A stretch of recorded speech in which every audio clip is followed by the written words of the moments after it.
The Electoral Commission has destroyed effective ballot papers intended for the Ahafo and Volta regions due to serialization errors identified. The destruction took place this afternoon under the strict supervision of police officers and representatives from various political parties. The defective ballot papers were immediately halted from being distributed upon the discovery of the errors, which raised eyebrows among some political parties. The Electoral Commission has since engaged the services of BAC, Press and Act Commissioners to reprint new error-free ballot papers, ensuring the integrity of the electoral process is maintained. The Electoral Commission has also dismissed claim that political parties were responsible for uncovering the defects, asserting that its internal quality control mechanisms flagged the issue. Deputy Director of Research, Monitoring and Evaluation at the Electoral Commission, Fred Tete, spoke to the media during the destruction process.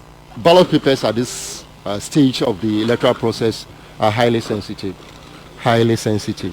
and therefore when issues are related to the ballot paper, what you have to do is to make sure they are totally destroyed, to the extent that you not see even part of the ballot papers anywhere, because one single ballot paper getting into the hands of any person could lead to a whole lot of can bring issues of whether the elections affect the conduct of the elections in a particular constituency or the region concerned. When you look at these ballot papers clearly, they have every feature of ballot papers being printed in other places. Maybe you take a booklet or two, you find those kind of problems. But what about the others in the booklet? So that's why the need, if the commission saying that, yes, we found this with the ballot paper, with the directives that the commission has given, yes, we have to destroy them. In printing, even when you are doing a photocopy in your office, sometimes you see some of the papers with the edges of the papers folded up and then the print. So, or even you are running a photocopier, you see that some of the photocopied document is not well aligned, right? So these are things that sometimes happen in printing. The machine can jump by maybe totally omitting the imprinting of a serial number on a ballot. So you can have 001, the machine skips 002, and then the next ballot. So you see the ballot that is meant for 002, blank. Oh, okay. You understand what I'm trying to say? But the next ballot you see 003. That tells you the blank one is supposed to be what? 002. Because it's a machine that is doing the serialization, what happens is that the alignment, okay, you can have situation where the serial numbers are supposed to be, okay, either it's entered into the black demarcation line, okay, so it will be difficult if it's given to you, unless you turn the back of the ballot paper, then you will see the serial number. But at the front of the ballot paper where you have the pictures, you will not see unless you look at it very carefully in the black demarcation line. Commission did a recce of all those printing houses before contract was awarded to printing houses. And if you could go into some of those ballot papers, you can see that you can see some of them written, completed, everything. So in terms of what the commission is saying, it doesn't mean that when you take a whole bundle, let's say 10 pieces or 20 pieces of maybe you see 1 or 2, 3 things in there, okay? And that's why I'm saying that once a while it happens. The company that printed this ballot has been printing ballot papers as far back as 2000, okay? So it's not something that we can, and you cannot also say that they don't have the machines.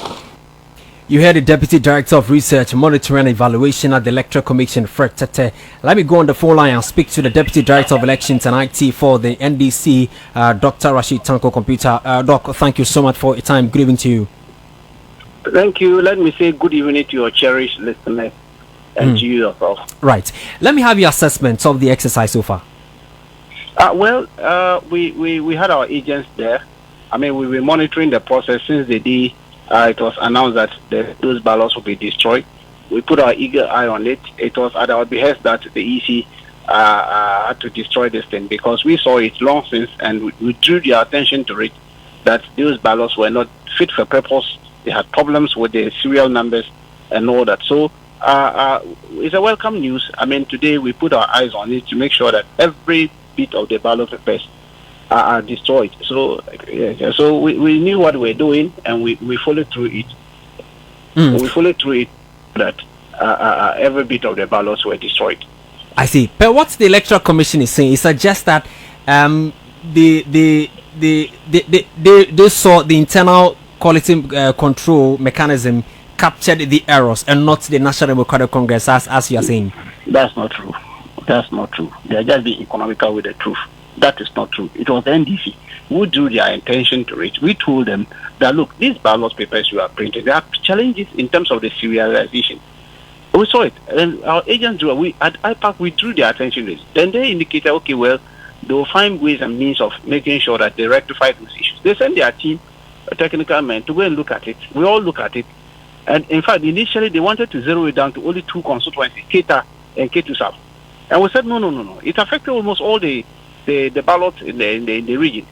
And so when they opened the other box and they checked, they saw that this problem persisted. And then so it couldn't have been them seeing those things. We drew their attention to it, and we followed it. Even go and check on the Facebook wall of my boss, Dr. Bawumia. He wrote copiously about these issues on Fonstack, and that is a need for them to take a second look at the activities of Fonstack in printing the ballot paper. So what are they talking about? In any case, the last IPAC meeting where we took a decision to destroy the ballot papers, didn't the other political parties accuse the NDC of being in bed with Electoral Commission because anything we bring at IPAC, Electoral Commission will accept it? And this issue of because they knew that we raised the issue of this ballot papers problem at Fonstack, and that Electoral Commission accepted it, and that they had to destroy it. So where come from this? Where from that? I see. So let's look at the ongoing printing. Are you satisfied with that? Are your men also monitoring that process? Very well. We have our agents there 24/7 in all the other printing houses. I can assure you we are monitoring and closely observing what is going on in each of the printing houses. And so far, so good. I mean, the 2 printing houses, they have given the contract to Buck Friends and Art Commercials. They are doing fantastic job. As we speak now, Volta region is almost done. They've almost finished the Volta region printing ballot papers, and so we are waiting for them to do the bargain and all that, so that it will also move to the region for action to start. Because we are ready. We want to win the election with clean margin, very huge margin. So that's why we are doing all this monitoring, eagle eyes on whatever they are going through. I see. What next for the NDC as far as monitoring of the Electoral Commission's moves is concerned? Well, we are ready for it. As we speak now, we are ready. Even if tomorrow, if they call us to come for election tomorrow, we are ready for them. Our agents have been trained all over the country. Everybody is being trained. You cannot be part of the NDC activity if you are not trained. So that one there, we are eager eyes on it. We are seriously working assiduously to make sure that we have a clean election, and an election that will give our homely victory to His Excellency John Dramani Mahama and the NDC. That is what we are doing. And I can assure you, we are going to achieve that target. Before I let you go, yesterday there was a counter press conference to what you did 2 days ago. The MPP responded that all what you're talking about, they have no idea about it. Again, they also raised some allegations that the NDC is training some thugs to also cause disruptions as far as the election is concerned. Your national communication officer says that you're going to petition the IGP on some of the allegations being raised. Have you done that? What's your response to the NPP's press conference as well? See, that their press conference, don't let me glorify them with that rubbish they put out there. Let me tell you, see, they don't learn. That's why we say they should stop darkening their vehicles. Put dark tinted glasses. When they are driving, they don't see what is going on around them. You are passing, you even take your time to get down to see whether the NDC people, what are they doing in the hotel or the classroom. Currently, we are training our party agents. Currently, as we speak now, we are training party agents. And we are using hotels, we are using classrooms, we are using churches, where we bring our party agents to train them. So when you are passing and you see NDC people gathered in a hotel, then you go about holding press conference to say we are training hoodlums to cause trouble in the country. Is that how you describe people? You see, they don't see well. They don't have intelligence. God is just keeping this country. This country being governed by MPP is a free flow country. Just recently, do you see that people are bringing arms into the country and SEPs have to intercept it just last minute? This is the kind of country we are living because we don't have intelligence wing which is working in this country. That is our difficulties with them. Just dismiss them. We have raised cogent issues about a military officer who has a history of destabilizing the electoral process by beating innocent people. He has a history of that. Nobody can take it away from it. Even to the extent a commission of inquiry indicted him and asked that he should be reprimanded. Yet, in MPP dictionary, reprimand means promotion. They promoted him. They promoted him to go and even gave him a very rosy job. This is the kind of group we are dealing with. And you think that we should just fold our arms without exposing this kind of ills going on in the country? Doc, thank you so much for your time this evening. I'm grateful. That's Dr. Rashid Tanko Computer, who is the Deputy Director of Elections and IT for the National Democratic Congress. So let's still stay on the line and speak to David Kumiado, who is the Executive Director for Care for Free and Fair Elections. Mr. Kumi, thank you so much for your time on 505. Good evening to you. Thank you. Good evening. I'm sure that many was expecting the Electoral Commission to defect these papers, and that has been done. What's your assessment of that exercise so far today? Okay, thank you. My regards to your cherished listeners. Well, that is the practice. Normally, when there are challenges with some of the ballot papers, or maybe excess more than what has been agreed or decided by the commission to print, it is meant in the full glare of key stakeholders, and then a certificate is raised for that. So for me, banning those papers is a normal practice that we experience in this country. Yeah. Now, the Electoral Commission is trying to create a picture that it is willing to have a free and fair elections. Is that what most of us are also seeing as far as the election 2024 is concerned? Because it looks like every initiative the Electoral Commission, or every step that it takes, it wants to provide details to the public and also the election watchers and all the political parties involved as well. Well, I would say that where we are currently, in some few weeks, I think 2 or so, the Electoral Commission is doing somewhat well in terms of engaging key stakeholders in some of the things it is doing. What I am not too happy about with what the Electoral Commission is doing is to inform us what they want to do, including key stakeholders, instead of taking the decision with the key stakeholders. It doesn't do that. It will go and do whatever it wants to do, and then it will come and tell us what it is doing or they are doing. And I think that that is not the transparency and accountability and then inclusivity we are talking about. If we are talking about inclusivity, the people, those who are part of the elections, those who be affected by the elections, you must sit with them and deliberate with them on the decision you want to take, so that it is either agreed by all or suggestions are brought in so that the best will be taken. Because normally when you go and sit somewhere and make your own decisions and you come and tell the people who will be affected by those decisions you have made or the laws you have put together, it is very difficult for people to abide by the rules and regulations. You get that? Because they feel very alienated. They don't feel part of it, because whatever thing you are going to do will affect them.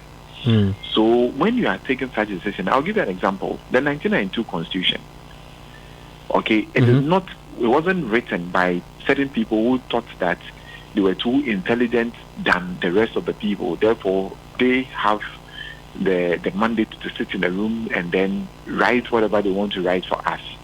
A lot of people were consulted. People where they came to people and where they are and spoke to them.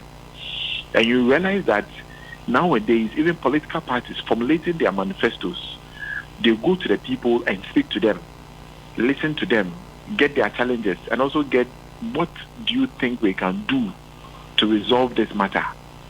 You get that. Then when you inculcate all these things, then it's easy for people to also rally support behind you, and then everything is gone well. But that's not what the commission is doing. So I believe that even though I commend them in the last few weeks for what they've done, they still can do better. I see. Well, just 16 days to the election. Any expectations from the Electoral Commission as far as a credible election is concerned?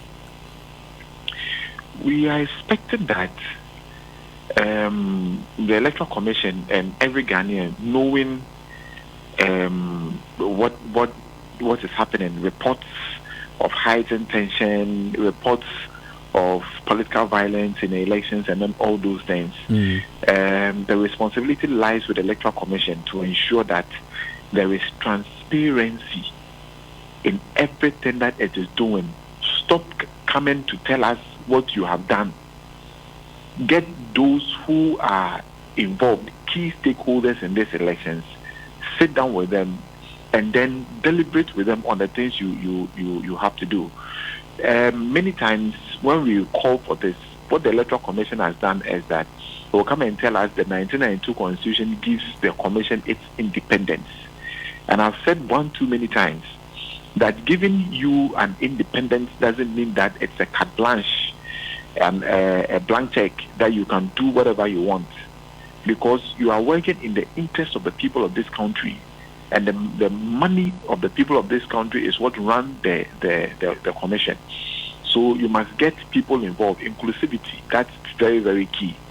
So when you do that, nobody will feel that you are favoring one person or you are creating an avenue for somebody to be able to rig the elections.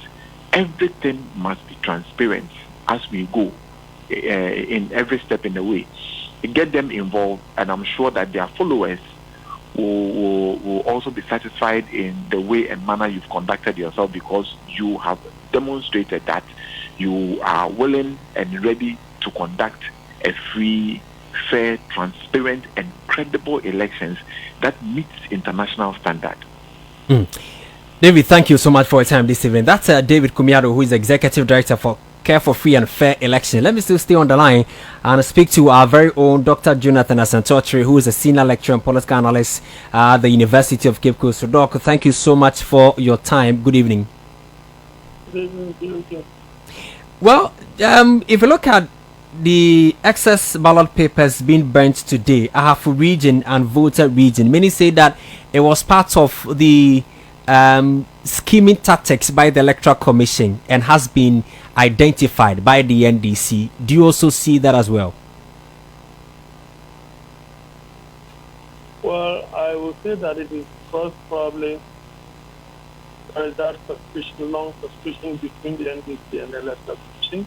I cannot blame the NDC because we are talking about Electoral Commission that amended the about 4 times. Okay, Doc, kindly speak up a bit for me. Yeah. Right. Yeah. That, I may not do the end or still being suspicious of the activities of the EC. Because we are talking about the EC that has a track record that is that, now they are now changing amendment the 2020 presidential. Therefore, I don't think they will ever trust them. And the other question that will come up is that region, why Volta region? And probably is just a point. As it was like that becomes solely for Volta region, and then have to be, have kind of raised eyebrows. Other than that, you cannot blame the NDC for raising of that. I will want to give the Electoral Commission the benefit of the doubt for the time being, haven't identified the errors along the. But if you look at the process that they have announced, the rigorous nature of the process, and for you to print out everything before you notice the error, please not that. And I think that I don't know if it is the cost that is going to be borne by the state, then whoever is in charge must be charged along with it. If it is the cost that will have borne by the printing press, so be it. That will mean that it is an error that has brought some kind of cost to the company. Other than that, I think that whoever did not ensure that these, serial numbers, were right, will have to bear the brunt of the cost, whichever way, or he will have to sanction one way or the other. Well, what has raised the eyebrow is just like you indicated, the Volta region being the stronghold of the NDC, and also again, before the printing of the ballot papers, one would have to go through monitoring or check whether all errors are being corrected before it is printed. That maybe it wasn't done before the printing. But going forward, how do we ensure that some of these anomalies do not occur after printing? You see, this ought not to have happened in the first place because it could easily have been a conduit through which either some people, could be shortchanged, or some things could lead to shortchanged. And it has not been identified, could raise some disputes.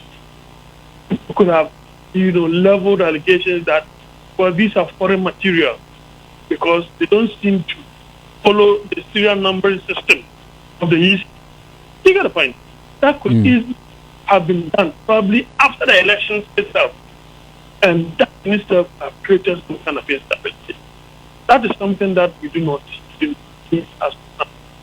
Going forward, I think that there will have to be a little extra scrutiny. And they must also be ready to listen to the stakeholders so that they judge or to ensure that things of that nature not happen here. Because if it is a cost that is going to be borne by the state, then I am afraid that some state officials will have. If it's a private entity, well, it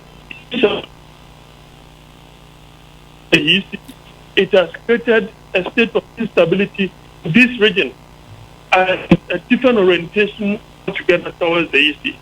That is something I would not want at this crucial hour getting to the election. Doug, before I let you go, 16 days to the election, what do you see? Are we resetting or we are upgrading? Well, so far, if you listen to the surveys that have come out, there are more than enough, on the side of the movement of their side. They are looking at the party that, had the opportunity of halving the parliament in terms of reducing more than half the numbers the president used to win, so to speak. Then it means that they are on a rising trajectory. All that they need to do is to ensure that they monitor and then they take their security in their own hands and be vigilant in the process. As for Dr. Bawumia, I have I've heard professors suggesting that it's going to have what I think that to win. Probably that is one out of the many. So let's see. I don't think that if you look at economic indicators that are now worse than the previous gap, human beings as rational as they are, Aristotle will tell you that if the circumstances, in terms of if the circumstances are the same, there is higher probability that they will act in a similar manner.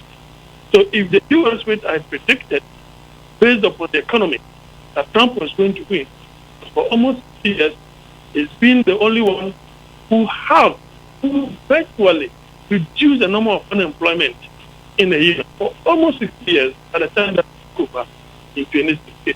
And so if you look at the post-COVID management of the economy worldwide, which they have not really done well, I don't see how Ghana will be an exception.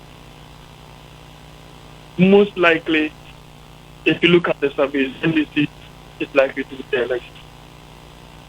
Right. Doc, thank you so much for your time this evening. That's Dr. Jonathan Asantuatri, who is a senior lecturer and political analyst at the University of Cape Coast, speaking to us.